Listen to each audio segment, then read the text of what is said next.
This episode is brought to you by Baby Ethereus. You may have heard of Ethereus, the Ethereum mining income token, but Baby Ethereus is a hyper-deflationary token on the BSC chain that provides great opportunities and rewards for Ethereus token holders. Baby Ethereus has gone from $300,000 market cap to over 5.7 million in 1 hour. Stake Baby Ethereus and get raffle tickets that enter you to win a 2022 Tesla Model 3. Visit babyaeth.com for more information. Link in the description below. This my two Satoshis, who need 2 cents when they can get double from stacking Toshis, yeah. It's your boy Crypto Blood and welcome to another My Two Satoshis crypto news update for you guys out there in the crypto universe. I've got some great analysis coming up on this video that I think is very critical for you to understand. I'm firm on my conviction on which direction we're going in the crypto markets. The overarching narrative for me is the Federal Reserve. It's point blank period. They are controlling the narrative with most of these asset classes that we have trading today. I mean, it's an everything bubble thanks to the Federal Reserve, and they're trying to unwind this bubble. But ultimately, by taking those actions to unwind and cool the economy, guess what? They're going to burst the bubbles. There's no way around it. You can't have this, what they call a soft landing. And so this is going to affect you in your, if you have stocks, equities, if you have bonds, and even if you have cryptocurrencies. That's the most important thing. And what I'll be highlighting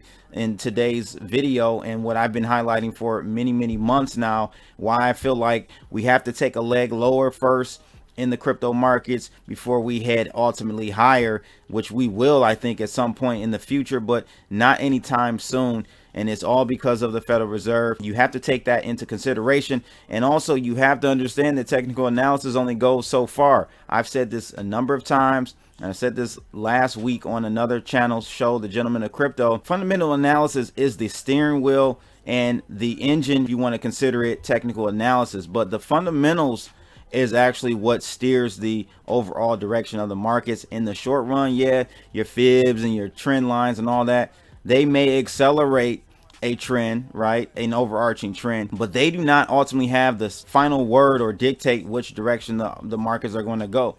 The markets are going to head in whichever fundamental overarching narrative you see in the markets. And that's why I've been saying we're going to head lower, 20,000, or maybe even lower. I've had Gareth Soloway on to talk about his downside targets of $15,000 Bitcoin. Maybe. I didn't think we would go that low, but we possibly could. But I definitely know we have to head lower to because the economy is not healthy. It's being propped up by all of this easy money. And so in today's episode, we're going to look at the Fed. Out of Reuters, they're talking about the Fed is going to have to really aggressively raise rates in the coming months. Today, we did have some inflation numbers come out. The market seems to have a relief rally right now in equities, as you guys see right here. Dow is up 200 plus points. S&P is up 34, and NASDAQ is up 147 points, which is about 1.10%. And of course, the crypto markets are following that same trend, that relief rally. But that ultimately, I think we head lower, unfortunately. People say, Crypto Blood, you're so bearish. I'm not bearish just to be bearish. I'm bearish because that's what the environment is giving me.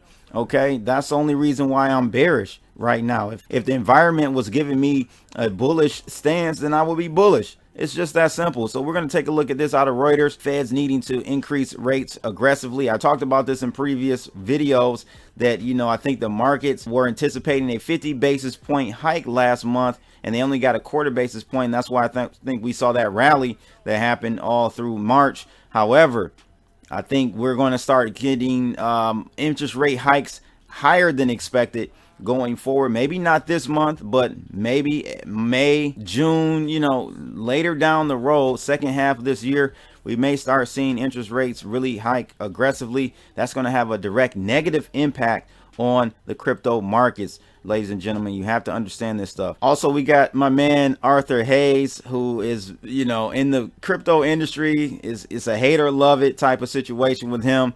He's definitely a controversial individual. The former CEO of BitMEX says that we're heading toward that 30K price target for June. And so that kind of lines up with my thesis as far as the Federal Reserve needing to get aggressive with the interest rates by June-ish, maybe even May. you can see that wearing on the crypto markets, and he's saying 30K by June. I can't give you guys actual date targets on this stuff because there are too many moving variables. It sounds good to come out with dates. You know, you look real smart when you do stuff like that, but I'm just letting you know, I think overall we're heading lower in the crypto markets. And of course, if Bitcoin heads lower, your altcoins are going to get slaughtered. So you need to protect yourself. But we'll take a quick look at this article and see what he's saying about Bitcoin heading lower. And we'll top it off with this one. I thought this was interesting. I haven't heard anyone talking about this yet, but crypto lender Celsius has to stop paying interest on new US deposits. This is crazy. You know, it's unfortunate, but it is what it is. And I'll give you guys the details on this because it's going to affect certain individuals, not everyone in the US, but you have to be a certain class of individuals to still receive those interest payments. All that coming up on today's episode of My Two Satoshis. Let's get it. But before we start, if you guys find these types of videos informative, make sure you like, share, and subscribe, and click that bell to receive more videos like this. All right, ladies and gents, let's talk about some technical analysis really quickly. As you guys know, and I saw the comment about this, I think yesterday, I only use support and resistance lines and trend lines. That's all I use. I don't even use Fibonacci retracements because typically a fib is going to line up with where there was previous resistance or support. So, you know, at the end of the day, to keep it simple, I simply use support and resistance and trend lines and channels. Okay. And so we're back in the channel for Bitcoin. This is like the fourth time outside the channel, and we couldn't actually sustain that move outside that channel. The gravity, the bears just pulling us back in, unfortunately. And we see here we're getting a bounce off of that $30,000 or $39,000 area. I'll zoom in for you so you can see that. And this is the same exact move we're seeing in the equities markets. There's a relief rally going on right now, slight bounce off that 39,000, but I ultimately think we head lower. To see us get that far outside of that channel, that was literally a 10% move outside the channel. I thought we were literally on our way out, the breakout of 51,000, or at least getting up there to see where we're going then. But since we've broken back into this channel back in January of this year, we haven't seen a rally outside that channel that high. So to see us go that high, 11-12% outside the channel, and then have to turn back around and take all that back, to me is very bearish. Be careful around these areas. Lower prices on the way, in my opinion. Here's my algo. I made some good money going short on Sunday, starting the week off. As you can see here, I went short around $42,000 Bitcoin, took some profit here at roughly 41,500, and took my whole position, the rest of that short, off at $40,000 Bitcoin. And we're long now, but I think we're going to ultimately head lower. So this trade, this long trade, may be a wash. On Ethereum, kind of the same pattern here. I went short on Sunday, took some profits on Ethereum at 3160, and took the rest off when we went long at $3,000 Ethereum. Again, I think we're going to roll over here. This was just a slight relief rally. I did take some profit here at the top on Ethereum, so I did, you know, get some of that chicken off the table. But ultimately, I think we roll over and head lower. One of the things that may be adding some anxiety to the markets right now is what's going on with Russia. So Russia has a default looming as the S&P ratings company cuts their ratings of their debt, Russia's debt. And the whole situation behind this is that they tried to make their payment. They did. They literally tried to make the payment, but unfortunately the sanctions wouldn't allow them to pay in US dollars. So then they tried to pay in ruble, but that was not accepted. So now it kind of kicks off this 30-day grace period, and it, you know, looks like they may end up defaulting simply because they won't have time to convert the ruble into US dollars or whatever. I don't know how they were trying to do this, but the sanctions aren't allowing them to do this. So you almost have a situation where the sanctions are forcing them to have a credit event, have a default. And I think that's not a good move. You know, this article talks about how if they default, it's not going to be that big of a deal. Only $120 billion of exposure we're seeing, total World Bank exposure to Russia's debt. So it's not a lot. However, we all know these markets have been rehypothecated, quadrupled in leverage and all this. So 120 billion, we don't see all the risk. There may be 10x maybe even 50 times that much risk out there associated to that $120 billion worth of debt. I'm not too convinced that we should just be dismissing this. I mean, I don't know how many of you are really into the whole finance world. I am. I wasn't old enough, but I have done my research and looked at history. But I don't know if you guys remember long-term capital management and how that whole default based on Russian debt pretty much was systemic and spread through the system and caused almost an '08 crisis back in 1998. So can we see something like that again? I'm not saying we will, but I'm also not saying that we should just dismiss this.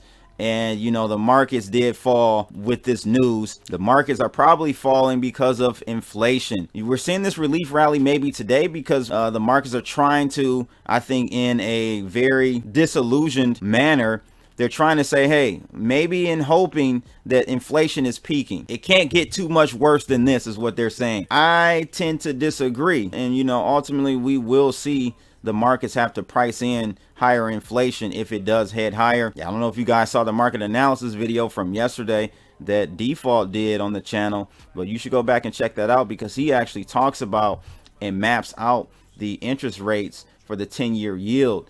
And he explains exactly what that means for the economy. If the yields start spiking, that's an inverse action or reaction to the market. So yields spiking means equities, cryptos, all that stuff heads lower. So go back and watch that video from yesterday. It will really give you an understanding if you're not familiar with that 10-year yield. Let me know in the comments below, do you think inflation is peaking? What gives them and even the reason to think that?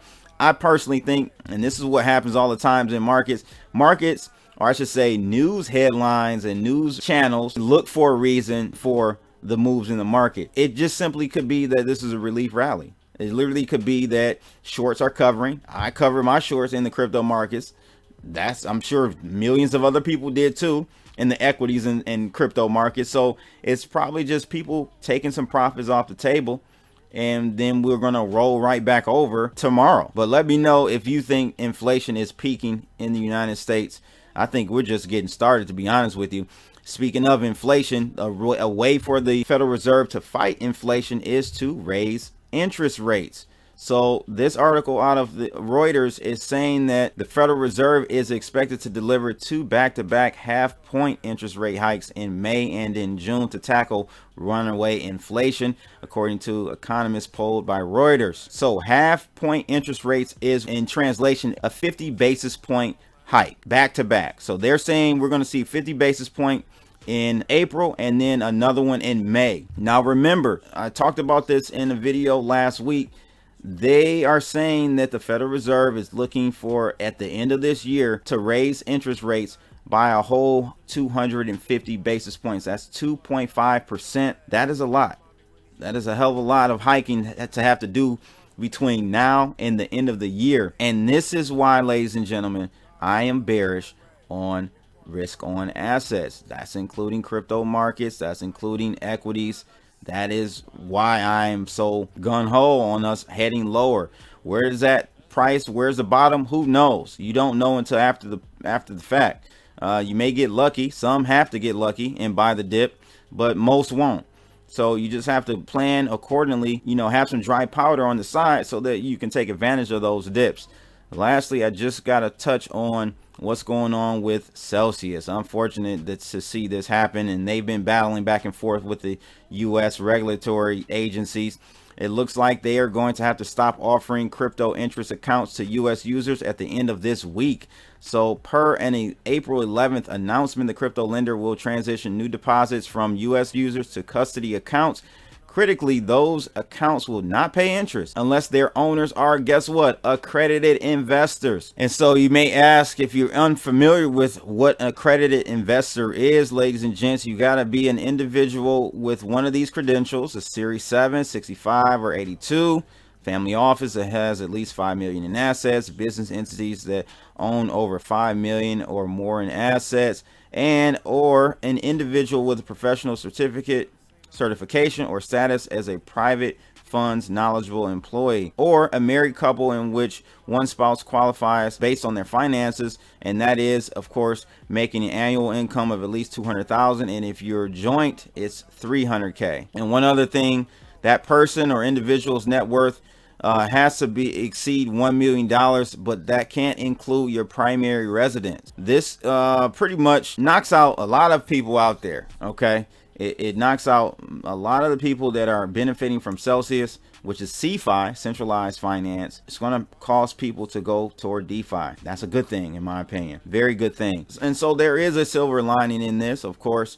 That is that these types of individuals that were getting that great interest from Celsius, and you better believe the other CeFi companies are on the way to doing this as well, but it's going to just cause those individuals to go back to DeFi, which is where we want them anyway, right? Let me know in the comments below if you are affected by this move that Celsius was forced to make. It is what it is. Thank God for DeFi, right? Let me know in the comments below, what do you think about Russia? Are they going to default? And also, is Bitcoin going to head lower? Cryptodamus, I think I'm still right, ladies and gentlemen. I get comments all the time, man, you're bearish, you're always bearish. There's a reason. It's just not random thought in my head. No, there's a reason why I think we're heading lower in the crypto markets and also the equity markets. You can't sustain this everything bubble, and it is coming to an end. I know we've been hearing that for a long time, but I'm literally seeing the markets are forcing them to have to raise interest rates. We've never seen this scenario where they've been forced to raise interest rates. In the past, I think in 2019, the taper tantrum, they were tapering, they were looking to, slow down bond purchasing and all that. It wasn't prompted by anything. It was just their own like heat check on the markets, and it didn't like it, so they reversed. But this go around, I don't think they can reverse it, because you have to raise interest rates to get these inflation numbers down, or attempt to try to. So let me know in the comments below, what do you think about all of that? I would love to know. If you found this video informative, make sure you guys like, share, and subscribe. I'll have all the articles in the description of this video. It's your boy Crypto Blood. That's my 2 Satoshis, and I'm out of here. Holla!